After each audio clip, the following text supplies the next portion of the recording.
अभी हम लोग लॉन्ग क्वेश्चन जो जैक जारी किया है मॉडल क्वेश्चन, उसका लॉन्ग क्वेश्चन ग्रुप ए का, उसमें क्वेश्चन नंबर है 29। हम लोग देखो 26 देख लिए, 27 देख लिए, 28 देख लिए, है ना। हम लोगों को देखना है क्वेश्चन नंबर 29। ये लॉन्ग क्वेश्चन है और जो निर्देश दिया हुआ है कि लॉन्ग क्वेश्चन का उत्तर कम से कम कितने शब्दों में देना है जी, तो मैक्सिमम 250 शब्दों में लिखना है। ठीक, तो ध्यान दो एक बात, हम लोगों को इस बार सुनो अपने करो, एक काम तुम लोग जरूर कर देना एग्जाम में कि सिर्फ 100% क्वेश्चन तुम लोग अटेम्प्ट कर लेना। ठीक है, जिस तरह से तुम लोगों को बताया जा रहा है, आप लोग 100% क्वेश्चन को खाली लिखने का प्रयास कीजिएगा और सिस्टमैटिक तरीके से लिखने का प्रयास कीजिएगा। जैसे आप लोगों को बता रहे हैं, देखिएगा कि हमेशा इकोनॉमिक्स स्कोरिंग पेपर रहा है जी। जैसे गणित में नंबर आता है उस तरह से इकोनॉमिक्स में भी नंबर आता है, लेकिन सवाल यह है कि गणित जैसा नंबर लाने के लिए आपको गणित जैसा उत्तर भी तो लिखना होगा, समझे। और अभी देखिए जो भी मॉडल क्वेश्चन में क्वेश्चन है, यहाँ समझाने के बाद अगर लिखने में परेशानी होती है तो इस किताब का सहारा लीजिए, समझे। बड़ी मेहनत से हम लिखने का प्रयास किए हैं। इसको लिखने में 8 से 9 महीना हम समय लगाए थे जी। 8 से 9 महीना के मेहनत में हम इसको तैयार किए थे, तो इसका भी सहारा आप लोग ले सकते हैं। चलिए, एक क्वेश्चन है लॉन्ग क्वेश्चन, मांग को प्रभावित करने वाले कारकों को लिखें। क्वेश्चन नंबर कौन सा है बाबू? 29 क्वेश्चन है, किसी वस्तु की मांग को प्रभावित करने वाले कारकों की व्याख्या कीजिए। ये 5 नंबर का क्वेश्चन है और इसका ऑप्शन है अथवा में एक क्वेश्चन दिया हुआ है, परिवर्तनशील अनुपात के नियम को लिखिए और इसकी व्याख्या कीजिए। परिवर्तनशील अनुपात का नियम हम आप लोगों को नहीं बताएंगे, कई बार बताए हैं और इसका वीडियो भी बना हुआ है। ठीक है, इस क्वेश्चन के बाद आप लोग वीडियो एक बार देख लीजिएगा परिवर्तनशील अनुपात के नियम वाला। चलिए, तो पहले समझते हैं कि मांग को प्रभावित करने वाले कारक कौन कौन से होते हैं। ठीक, या कैसे लिखोगे जी, आंसर को कैसे डिजाइन करोगे कि 5 नंबर में 4.5 नंबर 5 नंबर तुमको देने के लिए टीचर विवश हो जाए। ठीक है, तो ध्यान से एक एक स्टेप को पहले तुम लोग देखना। हम लोग जानते हैं कि मांग को प्रभावित करने वाले बहुत सारे कारक हैं, जिसमें मांग को प्रभावित करने वाला जो सबसे महत्वपूर्ण कारक है ये है वस्तु की कीमत। पहला कारक क्या है जी? वस्तु की कीमत। और एक बात बताओ, बहुत ज्यादा बात बनाने की जरूरत नहीं है, हम लोग कम शब्दों में भी अच्छा लिख सकते हैं। हम लोगों को पता है कि प्राइस में और डिमांड में इनवर्स रिलेशन होता है जी। कीमत में और मांग में कैसा रिलेशन है? ये प्राइस है, ये डिमांड है। यहाँ देखो, जब प्राइस अधिक है तो डिमांड कम है कि नहीं? यहाँ प्राइस कम है, दर्शा दिए कि मांग को प्रभावित करने वाला पहला कारक वस्तु की कीमत। फिर हम लोगों को लिख देना है कि कीमत में और मांग में कैसा संबंध? ऋणात्मक संबंध होता है, इसको बना देना। और एक सिंपल डायग्राम है, डायग्राम को भी बना देना बाबू। ठीक, अभी देखो इस मैराथन क्लास में हम लोग एक एक इम्पोर्टेंट क्वेश्चन पर डिस्कस करेंगे और क्लास में ही एकदम याद करेंगे। ठीक है, और जैसे ही हमारा समझाया हुआ समाप्त हो जाएगा, जब पूरा मॉडल सेट एक एक क्वेश्चन पर डिस्कशन कर लेंगे तो दूसरे दिन ही हम टेस्ट लेंगे। ठीक है, अब देखो इधर, तो एक्स एक्सिस में मांग, वाई एक्सिस में कीमत। ठीक, ये मांग वक्र बना लिए बाबू, मांग वक्र बनाए। बताओ, इससे हम लोग दर्शा दिए, यहाँ प्राइस है OP1 बढ़ के OP2 हो गया, डिमांड OQ1 से बढ़कर OQ2 हो गया। क्लियर? यहाँ देखो, जब कीमत OP1 है तो मांग कितना हो रहा है? OQ2। जब कीमत OP1 है तो मांग कितना होता है? OQ2। मतलब कीमत कम है तो मांग ज्यादा हो रहा है। फिर देखो, जब कीमत बढ़ के OP2 हो गया तो मांग OQ1, मतलब कीमत जब बढ़ा तो मांग घटा कि नहीं जी? और जब कीमत कम है तो मांग ज्यादा हो रहा है। तो हम लोग मांग को प्रभावित करने वाला पहला कारक दिखला दिए, वस्तु की कीमत। कीमत और मांग में कैसा संबंध? ऋणात्मक संबंध। कीमत कम रहेगा तो मांग ज्यादा रहेगा। बोलो कोई दिक्कत है? अब दूसरा समझना बहुत ध्यान से, मांग को प्रभावित करने वाला दूसरा बहुत महत्वपूर्ण कारक ग्राहक का इनकम होता है कि नहीं? उपभोक्ता की आय होता है। अब यहाँ बाबू बहुत ध्यान से समझने की जरूरत है, ठीक? क्योंकि तुम लोगों को हम बताए हैं कि इस क्लास का मकसद ये बताना है कि तुम लोग अधिक से अधिक अंक कैसे लाओ। CBSE में जी हम कई स्टूडेंट को देखते हैं कि जो इकोनॉमिक्स में 97 नंबर, 98 नंबर, 96 नंबर लाते हैं, लेकिन जैक में 86, 87 लाते लाते स्टूडेंट सरेंडर बोल देता है। तो उस टेक्निक को हम लोगों को सीखना है जिसके माध्यम से हम लोग ज्यादा से ज्यादा अंक ला सकते हैं। डायग्राम का भरपूर प्रयोग, डायग्राम पूरा बनाना है, क्लियर कट बनाना है, ठीक? डायग्राम बनाने में आप कलम का ही प्रयोग कीजिए, पेंसिल से बनाने की जरूरत नहीं है। इसके लिए क्या करना होगा जी कि आपको घर में भी बना के जाना होगा, 2-4-6 बार प्रैक्टिस करना होगा डायग्राम पर। अब देखो, एक साधारण आदमी ये जानता है कि इनकम बढ़ेगा तो मांग भी बढ़ेगा। क्या जी? मतलब कम पढ़ा लिखा आदमी भी, अनपढ़ आदमी भी ये बात जानता है कि जब इनकम किसी आदमी का बढ़ेगा तो वस्तुओं की मांग बढ़ जाता है, और इनकम घट जाएगा तो मांग घट जाएगा। लेकिन हम लोगों को यहाँ इकोनॉमिक्स का स्टूडेंट बन के जवाब देना है, एक अनपढ़ आदमी बन करके जवाब नहीं देना है। सोचो जरा कि इनकम बढ़ने से वस्तुओं का मांग घट भी सकता है। आय में परिवर्तन होने से मांग पर कुछ भी प्रभाव नहीं पड़ सकता है, और आय बढ़ने से मांग बढ़ भी सकता है। तीनों सिचुएशन हो सकता है बाबू। क्या क्या? कि इनकम बढ़ेगा तो इनकम बढ़ने से वस्तु का मांग बढ़ सकता है, इनकम बढ़ने से किसी वस्तु का मांग घट सकता है, और इनकम में परिवर्तन का प्रभाव मांग पर कुछ भी नहीं पड़ सकता है। क्लियर? कैसे? उसको ध्यान से समझो। मान लो हमारा इनकम बढ़ गया, तो इनकम बढ़ने से जो खराब वस्तु है, जो घटिया वस्तु है, उन वस्तुओं का प्रयोग करना हम बंद कर देंगे कि नहीं? कम कर देंगे कि नहीं? तो इनकम बढ़ने से खराब वस्तुओं का जो मांग है वो घट जाता है। क्लियर? इनकम बढ़ने से लोग ब्रांडेड वस्तुओं का प्रयोग करने लगते हैं कि नहीं? तो इनकम बढ़ने से अच्छे वस्तुओं के मांग में वृद्धि हो जाता है। क्लियर? लेकिन कुछ ऐसा वस्तु है जिस पर इनकम बढ़ने या घटने का प्रभाव नहीं पड़ता है। जैसे एग्जाम्पल के लिए, हम 50,000 रुपया महीना कमाते हैं, हम 60,000 रुपया कमाने लगे या 1 लाख रुपया कमाने लगे, तो क्या हम नमक की मांग ज्यादा करने लगेंगे? नहीं। मतलब हमारा इनकम डबल भी हो गया तो नमक के मांग पर कोई प्रभाव नहीं पड़ा। तो हम लोग तीनों सिचुएशन देखे जी कि आय प्रभाव ऋणात्मक भी हो सकता है, आय प्रभाव धनात्मक भी हो सकता है, और आय प्रभाव उदासीन भी रह सकता है।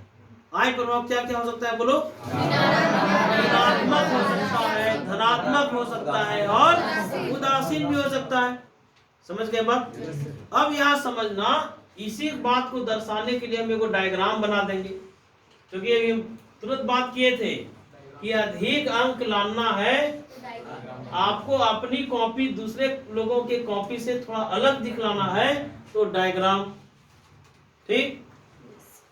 बाजार में जितना भी किताब है हम उसकी आलोचना नहीं करते हैं, लेकिन हम जो भी क्वेश्चन लिखे हैं, ठीक है, बहुत भरपूर कोशिश किए हैं कि हर क्वेश्चन को डायग्राम के माध्यम से समझाएं, हर टॉपिक को डायग्राम के माध्यम से एक्सप्लेन करें।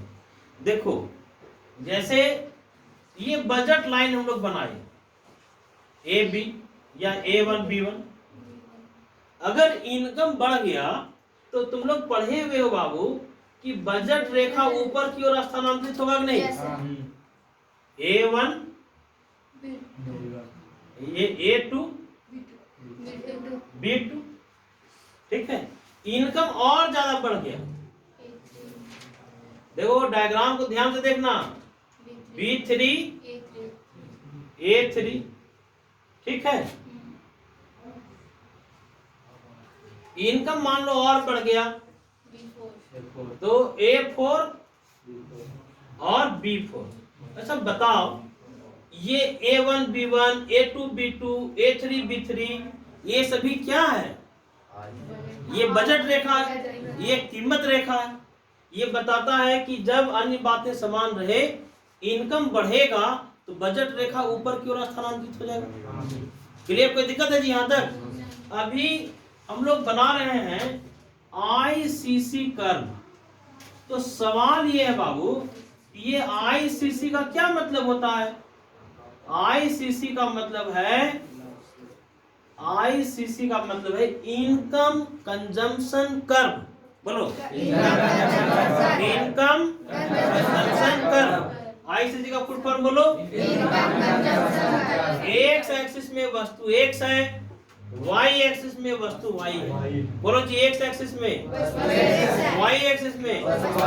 डायग्राम अब ध्यान से देखो कि जैसे जैसे इनकम बढ़ रहा है, एक्स वस्तु का जो मांग है वो घट रहा है। इनकम और बढ़ गया, अब देखो एक्स वस्तु का मांग और घट गया, घट रहा है जी। इनकम और बढ़ा तो एक्स वस्तु का मांग और घट गया। क्लियर? मतलब इनकम बढ़ रहा है तो एक्स वस्तु का मांग बढ़ने के जगह में घट रहा है। डायग्राम से पता चल रहा है बात? लेकिन यहाँ देखो, जब इनकम बढ़ रहा है तो वाई वस्तु का मांग बढ़ रहा है। वाई वस्तु पर इनकम इफेक्ट पॉजिटिव है, वाई वस्तु पर इनकम इफेक्ट, और एक्स वस्तु पर इनकम इफेक्ट नेगेटिव है।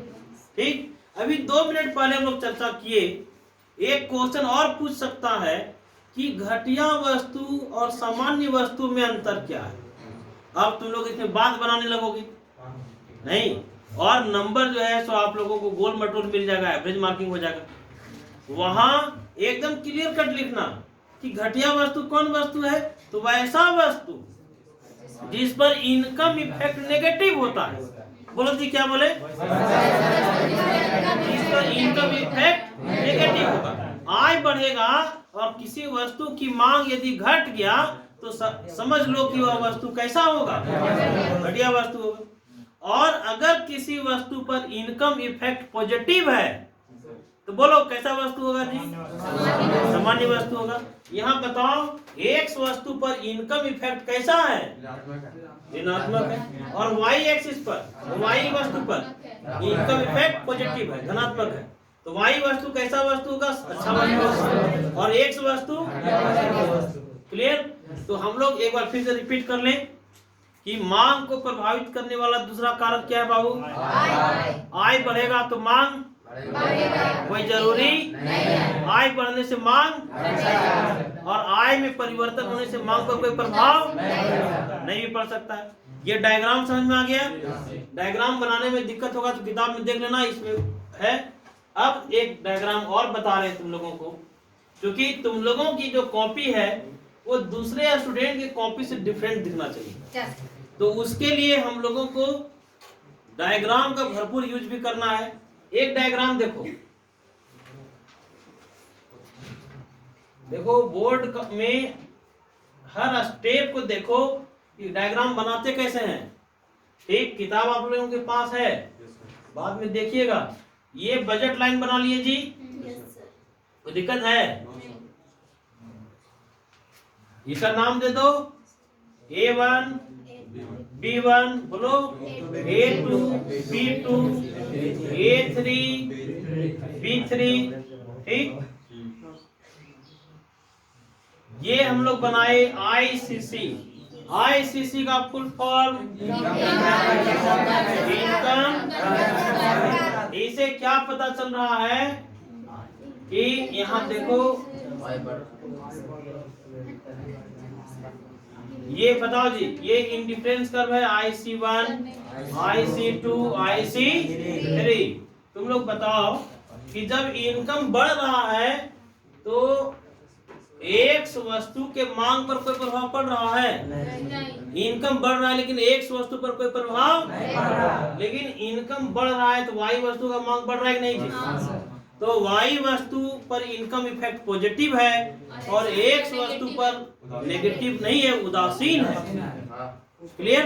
जैसे एग्जाम्पल अभी लिए थे नमक, हमारा इनकम दुगना भी हो जाएगा तो नमक के मांग पर कोई प्रभाव नहीं पड़ेगा। तो मांग को प्रभावित करने वाला दूसरा कारक समझ में आ गया जी। तीसरा बताओ, पहला क्या था? कीमत। दूसरा? तीसरा बताओ। मांग को प्रभावित करने वाला एक महत्वपूर्ण कारक विज्ञापन हो सकता है कि नहीं? विज्ञापन भी मांग को प्रभावित करता है? नहीं। तो अगर किसी वस्तु का विज्ञापन अगर आकर्षक तरीके से हुआ, नहीं, अगर किसी वस्तु का विज्ञापन आकर्षक तरीके से हुआ तो उस वस्तु का मांग बढ़ेगा कि नहीं? तो मांग को प्रभावित करने वाला पहला कारक बोलो कीमत। दूसरा बोलो, तीसरा बोलो, तीसरा, और चौथा समझना, चौथा है प्रतिस्थापक वस्तु का कीमत। प्रतिस्थापक, पहले बताओ ये प्रतिस्थापक वस्तु का कीमत क्या है? प्रतिस्थापक वस्तु क्या है जी? एक जैसी वस्तु, मतलब ऐसी दो वस्तुएं जिसमें किसी एक का प्रयोग करेंगे तो दूसरे का प्रयोग करने की जरूरत नहीं है। खीरा और ककड़ी कैसा वस्तु है? खीरा और ककड़ी। चाय और कॉफी, चीनी और गुड़, प्रतिस्थापक वस्तु। यहाँ देखो कई बार, कई साल इससे क्वेश्चन रहा है। सुदेश फोन रखो। प्रतिस्थापक वस्तु क्वेश्चन रहेगा, ऑब्जेक्टिव सुनना। निम्न में से प्रतिस्थापक वस्तु छाटें। ठीक, छाट लोगे जी? तुम लोग जानते हो कि प्रतिपूरक वस्तु और प्रतिस्थापक वस्तु। प्रतिपूरक वस्तु का मतलब वैसी दो वस्तुएं जिसका प्रयोग साथ साथ किया जाता है, जैसे गाड़ी और पेट्रोल, पेन और इंक, जूता और मोजा। ठीक, चाय और चीनी। ठीक है, तो हम लोग प्रतिस्थापक वस्तु और प्रतिपूरक वस्तु में अंतर देख लिए। अब बताओ प्रतिस्थापक वस्तुओं का कीमत देखो इधर। प्रतिस्थापक वस्तुओं का कीमत मांग को प्रभावित कैसे करता है? तो प्रतिस्थापक वस्तु में एक डायग्राम हम बना रहे हैं, ध्यान से देखना। जैसे अगर कॉफी का कीमत बढ़ जाए, कॉफी का कीमत बढ़ जाए तो चाय का मांग बढ़ेगा जी? नहीं बढ़ेगा। अगर चीनी का कीमत बहुत बढ़ जाए तो गुड़ का मांग बढ़ जाएगी? नहीं बढ़ेगा। तो प्रतिस्थापक वस्तु के कीमत और मांग में धनात्मक संबंध होता है जी। इधर है कॉफी का कीमत, कॉफी का कीमत, इधर चाय का मांग। डायग्राम से क्या पता चल रहा है बोलो? इससे पता चल रहा है कि जब कॉफी का कीमत बढ़ रहा है तो चाय का मांग। क्लियर? यहाँ कॉफी का कीमत बढ़ रहा है तो चाय का मांग भी बढ़ रहा है। मांग को प्रभावित करने वाला एक महत्वपूर्ण कारक है प्रतिपूरक वस्तु का कीमत। बोलो, प्रतिपूरक वस्तु क्या है तुम लोग जानते हो जी? वैसी दो वस्तुएं जिसका प्रयोग एक साथ किया जाता है। प्रतिपूरक वस्तु एक डायग्राम हम बना रहे हैं। जैसे कार और पेट्रोल प्रतिपूरक वस्तु है जी। इधर मान लो कार का मांग है, कार का मांग, इधर पेट्रोल का। क्या पता चल रहा है डायग्राम से कि पेट्रोल जब सस्ता हो रहा है तो कार का मांग बढ़ रहा है कि नहीं? पेट्रोल सस्ता हो जाएगा तो कार का मांग, तो मांग को प्रभावित करने वाला अभी तक हम लोग कितना कारक देख लिए? कौन कौन? कीमत, आय, प्रतिपूरक वस्तु का कीमत, विज्ञापन। क्लियर? अच्छा, फैशन, आदत, रुचि, ये भी मांग को प्रभावित करता है। तो मांग को प्रभावित करने वाले बहुत सारे कारकों को देख लिए। 5 नंबर का क्वेश्चन है, तो कम से कम 4-5 पॉइंट आप लिख दीजिए और हर पॉइंट को आप एक्सप्लेन कर दीजिए। कोशिश कीजिए कि हर पॉइंट में डायग्राम बन जाए। ठीक, आज 2 ही प्रश्न हम लोग देखते हैं।